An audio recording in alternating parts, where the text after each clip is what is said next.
आदरणीय मेरे प्रिय दोस्तों और भक्तों, आपके समक्ष गायत्री उपनिषद के अध्याय से द्वितीय कंडिका और तृतीय कंडिका के वृत्तांत आपके समक्ष रख रहा हूँ। दोस्तों, द्वितीय कंडिका 7-8 मिनट लेने वाली है और इसी प्रकार तृतीय कंडिका भी 7-8 मिनट लेगी। दोस्तों, दोनों वृत्तांत मिलाकर लगभग 15 मिनट के हो जाएंगे। तो दोस्तों, उम्मीद करता हूँ कि आप बने रहेंगे इस वृत्तांत के अंत तक मेरे साथ। दोस्तों, आइए बिना समय गवाए इस वृत्तांत को शुरू करते हैं। दोस्तों, अपने पहली कंडिका के वृत्तांत में हमने जहाँ छोड़ा था उसकी 4 लाइन आपके समक्ष रिपीट करके फिर आगे बढ़ेंगे। द्वितीय और तृतीय कंडिका के बारे में आपको बताऊंगा। तो दोस्तों, हे सौम्य, क्यों हमने सब वेद मुखाय ग्रहण किए हैं? तुम्हारे आचार्य ऐसा क्यों कहते हैं कि मैं अज्ञानी हूँ? क्या उन्हें यह पता नहीं है कि शिष्ट लोग शिष्टों से कैसे वार्ता करते हैं? अब से जिस प्रश्न को पूछता हूँ, यदि वे नहीं बताएंगे तो इसका मतलब होगा कि वे वेद नहीं पढ़ाते हैं। हे सौम्य, यदि वे अज्ञानी होंगे तो कहेंगे कि आचार्य अपने बाल ब्रह्मचारी और ब्रह्मचारियों को जिसका उद्बोधन देते हैं वह सावित्री है। तुम कहना, आपने उस मौदगल्य को अज्ञानी कहा था। वे आपसे एक प्रश्न पूछेंगे, यदि उसे आपने नहीं बताया तो आपको 1 वर्ष तक भारी पीड़ा सहनी होगी, दंड के तौर पर। दोस्तों, तदनंतर मौदगल्य ऋषि ने अपने शिष्य से कहा कि हे सौम्य, तुम ग्लाव मैत्रेय के पास चले जाओ और कहो कि हे आचार्य, 24 सूक्ष्म केंद्रों वाली 12 जोड़ों वाली सावित्री गायत्री के संबंध में बताएं, जिसके भृगु आंगिरस ज्ञान को विशिष्ट धाराएं जिनकी नेत्र हैं, जिसमें यह सब आश्रित है। आप उस गायत्री का हमें उपदेश दें। वह मौदगल्य का शिष्य था, वहाँ पहुँचा। वहाँ मैत्रेय का आश्रम था। उसने उनसे यानी कि मैत्रेय से पूछा, किंतु वे उस प्रश्न का उत्तर न दे सके। तदनंतर उसने उनसे कहा कि भगवान, आपने मौदगल्य को अज्ञानी बताया था। उन्होंने आपसे प्रश्न पूछा और आप नहीं बता सके, सो आपको 1 वर्ष तक पीड़ा सहनी पड़ेगी। उन मैत्रेय ऋषि ने अपने शिष्यों से यथार्थपूर्वक कहा, आप लोग अपने घर को इच्छा अनुसार प्रस्थान करें।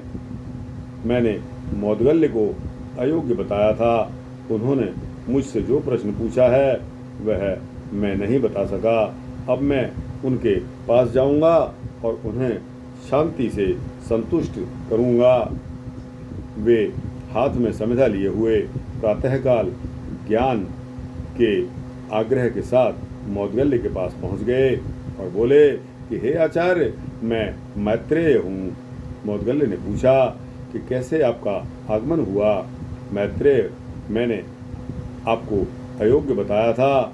आपने मुझसे जो प्रश्न पूछा था वह मैं नहीं बता पाया। अब मैं आपके पास सेवा में उपस्थित होकर आपको संतुष्ट करूंगा। मौदगल्य ऋषि ने कहा, आप यहाँ आए हैं, लोग कहते हैं कि आप शुद्ध भाव से नहीं आए हैं, तो भी मैं आपको कल्याणकारी भावों का रथ देता हूँ, आप इसी से चलें। दोस्तों, रथ का मतलब होता है कैरियर। यहाँ जो लक्ष्य तक पहुँचाने वाला होता है, मनुष्य अपने भावों के अनुरूप ही जीवन की गति प्राप्त करता है। कल्याण चाहने वालों को कल्याणकारी भावों का ही आश्रय लेना होता है। मैत्रेय ऋषि ने कहा, आपका वचन अभयकारी और सत्य है। आप जैसा कहते हैं वैसा ही करने के लिए मैं आपके पास उपस्थित हुआ हूँ। वे मौदगल्य ऋषि के पास विधि पूर्वक उपस्थित हुए और उनके पास आकर पूछने लगे कि हे आचार्य, सविता का चरणीय तत्व क्या है? उस देव का भर्ग क्या है? इसका उत्तर क्रांतदर्शी क्या बताते हैं? श्री संज्ञक तत्व को व्याख्या क्या करते हैं? जिन्हें प्रेरित करता हुआ वह देव द्युलोक में प्रविष्ट होकर विचरण करता है। उस मैत्रेय से मोदगल्य ऋषि ने कहा कि वैदिक छंद सविता के चरणीय तत्व हैं।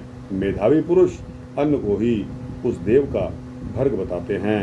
कर्म ही वह धी तत्व है जिन्हें प्रेरित करता हुआ वह देव गमन करता है। सविता सर्व प्रेरक है। छंदों में जो उसके प्रेरक तत्व प्रकट हुए हैं वे भी वर्णनीय हैं। अन्य अव्यक्त प्रवाह मनुष्य की ग्रहण शक्ति के परे होने से वर्णनीय नहीं है। धी बुद्धि को कहते हैं। सविता देव कर्म प्रेरक बुद्धि युक्त होकर विचरण करते हैं, ऐसा ऋषि का भाव इसमें प्रतीत होता है। उसे सुनकर मैत्रेय ने मोदगल्य से आदरपूर्वक पूछा कि हे आचार्य, हमें बताएं कि सविता क्या है और सावित्री क्या है। दोस्तों, अब तृतीय कंडिका में हम प्रवेश कर रहे हैं। मोदगल्य ऋषि ने कहा कि मन ही सविता यानी कि प्रेरक तत्व है और वाणी सावित्री है। जहाँ पर मन है वहीं वाणी है, जहाँ वाणी है वहाँ मन है। ये दो एक युग्म हैं यानी कि जोड़े हैं। योनि यानी कि उत्पादक केंद्र रूप है। अग्नि ही सविता है और पृथ्वी सावित्री है। जहाँ पर अग्नि है वहाँ पृथ्वी है और जहाँ पृथ्वी है वहाँ अग्नि है।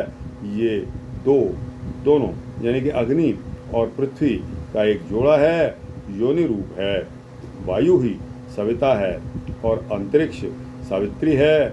जहाँ पर वायु है वहाँ अंतरिक्ष है, जहाँ अंतरिक्ष है वहाँ वायु है। ये दो यानी कि वायु और अंतरिक्ष एक युग्म और उत्पादक केंद्र हैं। आदित्य ही सविता है और द्योलोक सावित्री है। जहाँ पर आदित्य हैं वहाँ द्यो है, जहाँ द्यो है वहाँ आदित्य है।